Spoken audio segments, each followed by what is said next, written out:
কাজে বন্ধু যেন হয় আখিরাতের সাথী। বন্ধু হবে কিসের সাথী?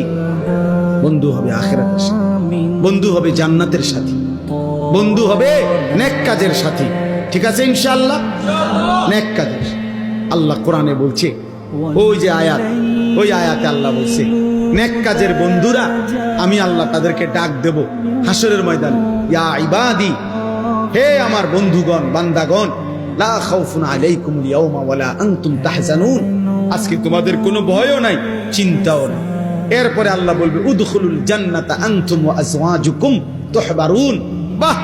আল্লাহ বলবে তোমরা যারা নেক কাজের বন্ধু ছিলা, তোমরা বন্ধুরা একে অপরকে হাত ধরাধরি করে গলাগলি করে আমার জান্নাতে ঢোকো।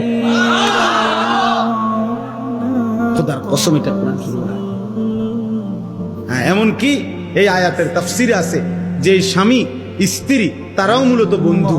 যদি তারা একজন আরেকজনকে নেক কাজের সহযোগিতা করত, স্বামী স্ত্রীকে নামাজের জন্য উঠাইছে, স্ত্রী স্বামীকে নামাজের জন্য উঠাইছে, স্বামী স্ত্রীকে নেক কাজের দিকে ডাকছে, স্ত্রী স্বামীকে নেক কাজের দিকে ডাকছে, এরাও বন্ধু। আল্লাহ তাআলা বলবেন এই স্বামী স্ত্রী তোমরাও খুশি খুশি গলাগলি করে হাত ধরাধরি করে তোমরা জান্নাতে ঢোকো।